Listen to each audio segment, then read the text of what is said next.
Hi everyone, my name is Rebecca. Hope you're doing well. I am a disabled 30-year-old woman living here in Australia. I was born and raised here in Western Australia specifically. I also have a child with special needs as well. On this channel I talk, personal finance, and I also dive into topics like disabilities and motherhood, and I go through my experiences. This is just my experience.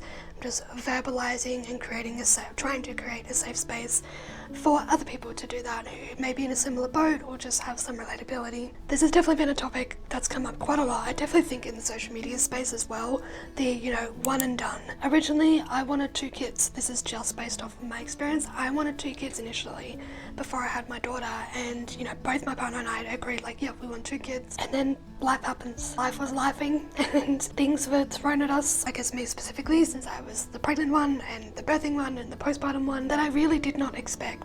For instance, my daughter has a rare chromosome deletion that was found during my pregnancy. I do have a more deeper dive video if you're interested in learning more about my pregnancy and what that was like. Literally from my pregnancy onwards was super high risk, super complex. I was having scans, once a week to once a fortnight, right up until I had to deliver her very quickly within 48 hours at 34 weeks. So it was very, very quick from when I was just going in for a regular scan to, oh okay, we need to actually deliver her as soon as tomorrow. So it was just, yeah, there was a lot. And also, just to preface, I was high risk almost from the moment that I felt pregnant, because I have my own very traumatic birth history. I do have a video on that as well. So not only was I extremely, complex and medically stuff as a kid, but so is my child. That's just it seems to be a pattern. So really, from everything that we've been through, the birth itself wasn't too bad in terms of compared to everything else that I went through. My birth was actually the most calming experience because it all went smoothly. It was just before that and after that was so traumatic. We had a 4-month NICU stay, and it was just filled with traumatic events and code blues and just the sounds. I can't even walk into a hospital anymore without having a severe panic attack. Maybe 4 to 5 times a year is my daughter's experience is going to hospital, whether it's for a surgical procedure or it's an emergency event, whether she's sick and she's not breathing or something like that.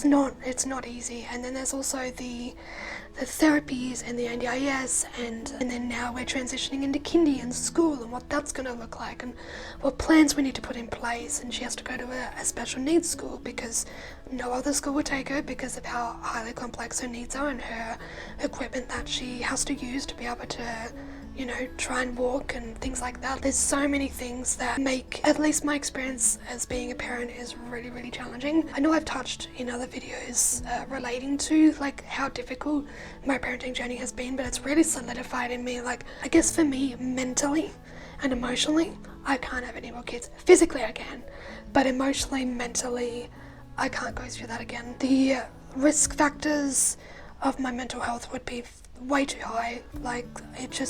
It would not be feasible. It's also for my daughter. She deserves to have a parent and a mum specifically that is healthy. I would much rather her have a healthy mum than a sibling. That's not even a guaranteed healthy relationship. In my family there are siblings that don't talk and have not talked for over 30 years. It's not a guaranteed relationship. And I have siblings myself. I did not grow up with them though, so I kind of had, I guess, the best of both worlds, you would say. My siblings lived 7 hours away because they were with my dad, and I only really got to see them on birthdays and Christmases, or I guess some birthdays, not every birthday. It would always usually be my birthday because my birthday is in April and it always falls on school holidays. Same with my sister. My sister was born 5 days after me, but 10 years, 11 years later.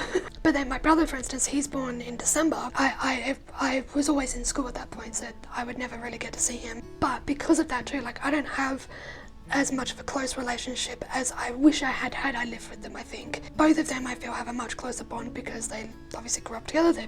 They're full blood siblings, and it's just me on my dad's side, so there is that bit of disconnect. But it's also when I am with them, it's very much a family thing. Anyway, a sibling is not guaranteed to have the best healthy relationship, and it's even in my case, we have a great relationship, we're also still not that close, you know what I mean? It's still not even guaranteed even then. And I've spoken a lot about mental health and my struggles and my EMDR journey, and I've touched a little bit on that recently this year. I started it at the beginning of this year in February, March is when I started, and I've probably done maybe 10 sessions. I would say like 10 actual processing sessions.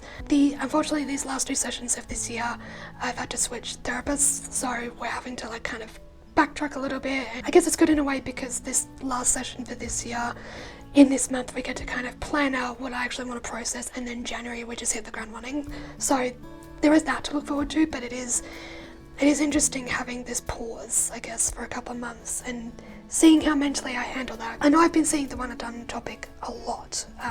It could just be because I am in that scenario, so I see it a lot more often.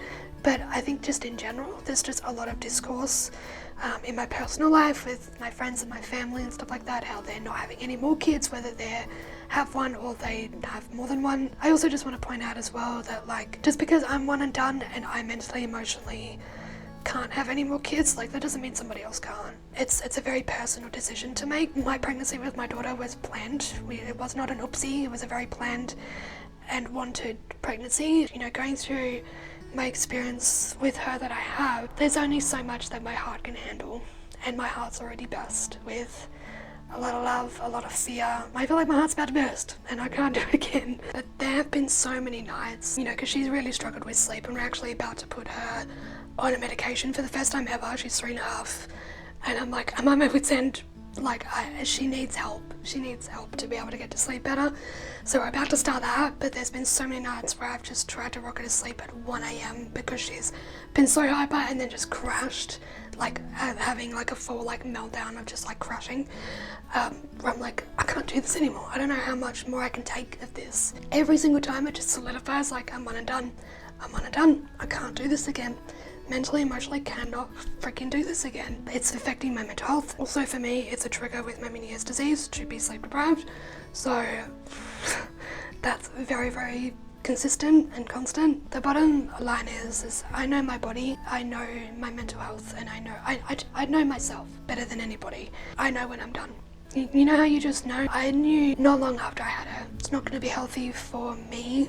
It's not going to be healthy for her. Like, I would much rather her have a healthy mum and be able to look up to a healthy relationship with 2 healthy parents than have another sibling and it just all fall apart, because that will happen with us specifically. Like, I know myself, and I know it's just not going to be a good time at all, ever. And I now need to do what's best for myself as well as my child, because the other thing is too is she needs us so much right now. She needs so much support, and she needs so much focus from us that having another child will just take away that focus that she needs to be able to grow up and be a part of society in the best way that we can give her. We don't know what that's going to look like for her until we're there. All we're doing is that we are trying our best with you know, her therapies, with the school that she's going to.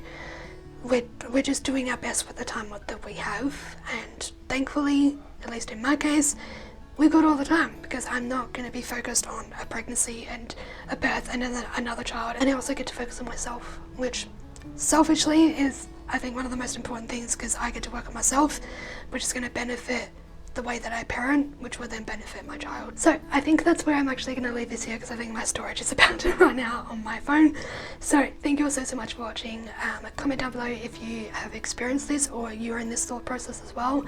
Let me know down below. You're not alone. Hope you're doing well, and I'll see you in my next one. Bye.